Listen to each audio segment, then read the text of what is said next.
Salam kasih dalam anugerah Tuhan kita Yesus Kristus. Hidup seringkali digambarkan seperti sebuah perjalanan menuju suatu tempat.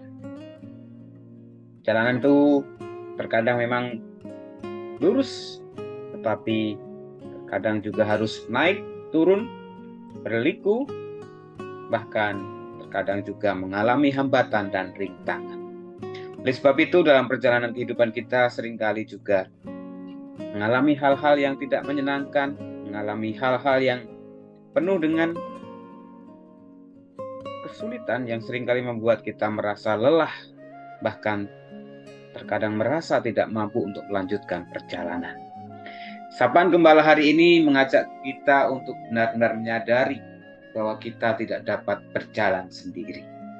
Saya akan mengajak kita merenungkan firman Tuhan dari Mazmur pasal 18 ayat 1 sampai dengan ayat yang ke-7. Sebelumnya mari kita berdoa.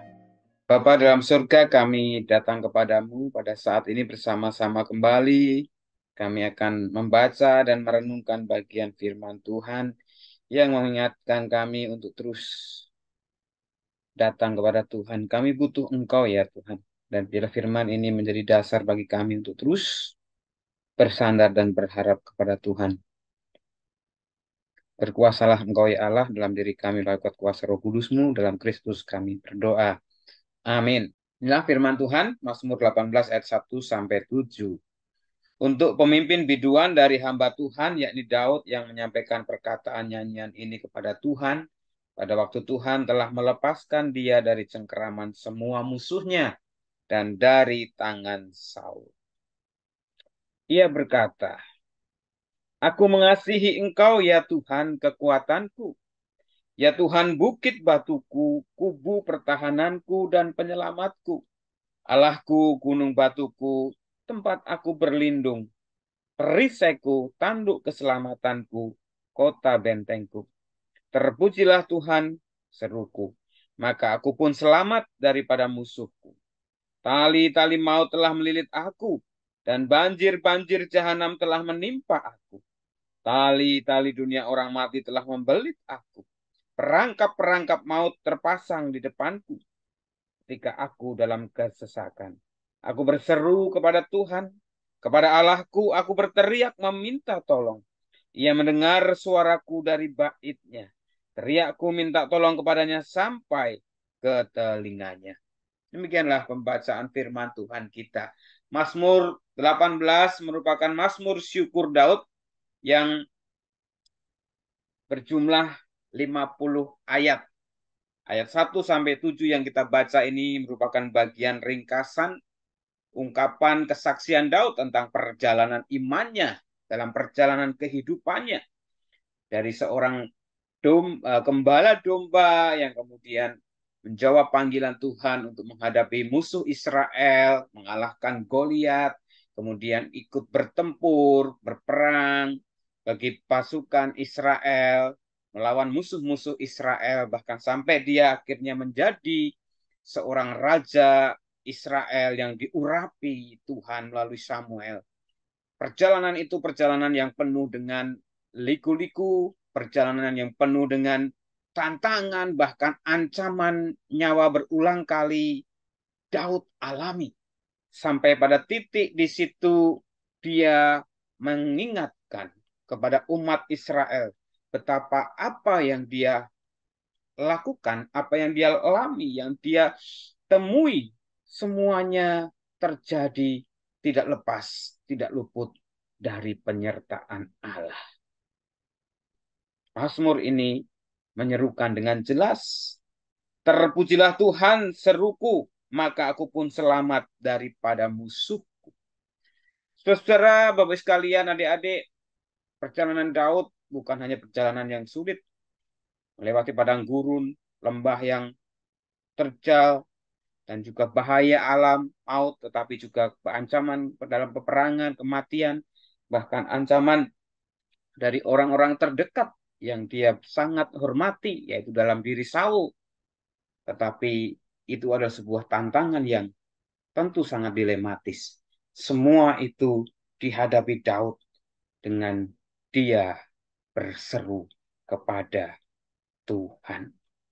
Ayat 7 dikatakan, ketika aku dalam kesesakan, aku berseru kepada Tuhan. Kepada Allahku, aku berteriak minta tolong.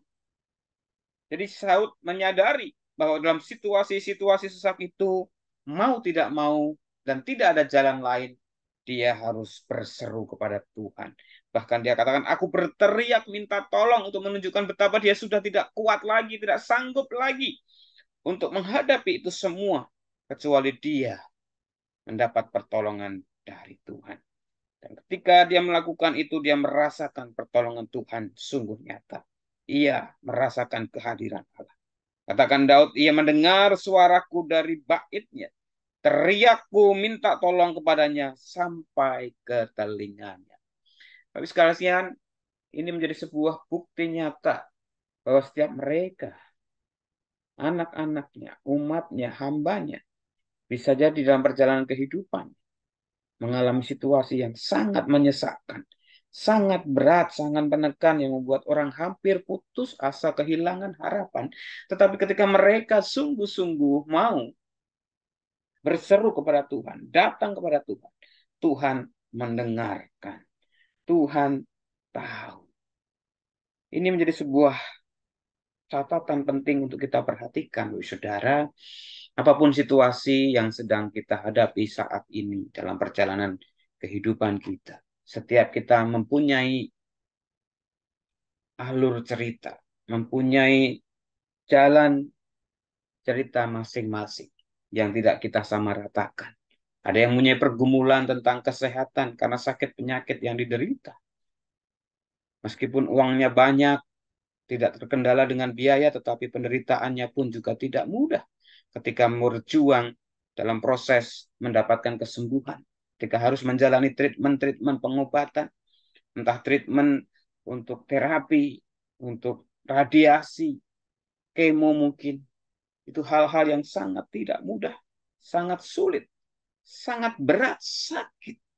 Demikian juga dengan mereka yang mungkin tubuhnya sehat tetapi ada kendala karena pembiayaan untuk studi anak-anaknya, karena pekerjaan yang tidak pasti, sumber pendapatan yang juga tidak jelas. Jadi hal yang juga sangat menghimpit, rasanya berat dan tidak kuat untuk melanjutkan kehidupan. Dan ada banyak 1001 kejadian yang tidak bisa disamakan satu dengan yang lain dalam perjalanan kehidupan mereka masing-masing untuk sampai kepada titik pertandingan iman akhir, seperti Paulus katakan. Oleh sebab itu, Bapak Saudara, adik-adik, anakku yang terkasih dalam Tuhan Yesus Kristus, dengan tema kita hari ini, ku tak dapat berjalan sendiri, mengajak kita untuk selalu ingat, selalu sadar, kita butuh Tuhan. Kita butuh tuntunan Tuhan, kita butuh pertolongan Tuhan, kita butuh bimbingan petunjuk dari Tuhan. Dan mau tidak mau, kita harus datang kepada Tuhan. Berseru, berdoa, mengungkapkan apa yang menjadi pergumulan kita dengan tanpa jemu-jemu. Mari saudara-saudara, kita terus dengan setia, dengan kesungguhan hati, dengan ketulusan dan ketaatan, kesetiaan. Kita terus datang pada Tuhan dalam perjalanan hidup kita saat ini masing-masing. Untuk anak-anak yang masih duduk di bangku sekolah, kerjakan tugas sekolah dengan tekun, dengan sungguh-sungguh, terus juga doakan. Ketika mau ulangan, mengerjakan PR, dan hal-hal yang harus diselesaikan dalam studi, pembiayaannya. Kita semua minta Tuhan, kita butuh Tuhan. Para orang tua dalam upaya pekerjaan usaha, mari kita juga bergantung bersandar kepada Tuhan. Ada banyak hal yang bisa membuat kita rapuh, jatuh, bahkan gagal. Tapi bersama Tuhan kita akan melihat pertolongan Tuhan nyata. Tuhan Yesus memberkati. Kita masuk dalam doa. Tuhan, saat ini kembali kami bersehati datang kepada Tuhan, berdoa secara khusus untuk saudara-saudara kami yang mengalami kelemahan tubuh, lanjut usia, terbaring, atau dirawat di rumah, untuk Oma Heni Cahya, Oma Maria Bambang, untuk Bapak Sukono Mahargono dan Ibu Nani Mahargono, untuk Bapak Sutanto Harto, Ibu Titin, Ibu Nani Pangestu, Ibu Sumihar, Ibu Sylvia Intan, dan beberapa saudara kami yang belum bisa kami sebutkan. Kiranya pemeliharaan Tuhan sungguh nyata lewat perhatian kasih sayang dari keluarga, baik pasangannya, baik anak mantu cucunya, dan orang-orang yang Tuhan hadirkan untuk merawat mendampingi mereka. Tuhan berikan sukacita, rasa syukur untuk mereka terus berpengharapan kepada Tuhan. Demikian juga untuk keluarga yang merawatnya, berikan kesabaran, kasih sayang yang daripada Tuhan. Kami berdoa untuk saudara-saudara kami yang berulang tahun pada tanggal 4 September, Bapak Dev Adrian Suryanto, dan tanggal 5 September, Saudara Albert Rainer Sayan, Ibu Yenti, dan juga Nanda Jason Joskia, melimpahkan sukacita rasa syukur di pertambahan usia mereka, agar mereka semakin setia kepada Tuhan, hidup penuh takut akan Tuhan, dan menghadirkan kasih Tuhan di dalam keluarganya, dalam gereja, dan dimanapun Tuhan menempatkan mereka. Kami berdoa untuk gereja GKD 5 yang saat ini juga sedang dalam proses pewartaan pemilihan penatua periode 2024-2027. Tuhan menolong memberkati agar karya pelayanan pekerjaan Tuhan boleh berlangsung, agar nanti orang terpanggil, terpilih untuk melayani gereja Tuhan dengan hati yang tulus dan juga murni untuk kemuliaan nama Tuhan. Berkati mereka yang juga mempersiapkan diri untuk melayani Tuhan dalam setiap kepanitiaan, terutama panitia bulan keluarga. Tuhan berkati mereka dengan sukacita, dengan penuh kegembiraan mereka mempersiapkan rangkaian kegiatan yang boleh membantu menolong umatmu bersehati, bersekutu, berhimpun sebagai keluarga GKI 5. Kami berdoa bagi bangsa negara kami yang masuki tahun politik, menuju pesta demokrasi, pemilihan presiden, pemilihan legislatif, dan pilkada serentak. Tuhan menolong setiap tahapan yang ada, terutama mereka yang mengikuti kontestasi politik, agar mereka terus mengutamakan persatuan, kesatuan, kerukunan, kedamaian, dan juga eh, persaudaraan yang rukun dan damai. Berkati para kontestan itu dengan hati yang tulus, dan mereka juga akhirnya siapapun yang terpilih nanti boleh benar-benar mengupayakan demi kemajuan, keadilan, dan kesejahteraan bangsa ini. Doa ini Tuhan kami minta, kami alaskan dalam satu nama Tuhan kami, Yesus Kristus, yang mengajarkan kami berdoa. Bapa kami yang ada di sorga, dikuduskanlah namamu, datanglah kerajaanmu, jadilah kehendakmu di bumi seperti di sorga. Berikanlah kami pada hari ini makanan kami yang secukupnya, dan ampunilah kami akan kesalahan kami seperti kami juga mengampuni orang yang bersalah kepada kami. Dan jangan bawa kami ke dalam pencobaan, tapi lepaskanlah kami daripada yang jahat. Karena Engkau yang punya kerajaan dan kuasa dan kemuliaan sampai selama-lamanya. Terimalah berkat Tuhan. Kasih setia Allah Bapa, kasih karunia Tuhan Yesus Kristus, dan kuat kuasa Roh Kudus senantiasa menuntun memimpin langkah kehidupanmu dari sekarang sampai selama-lamanya. Amin.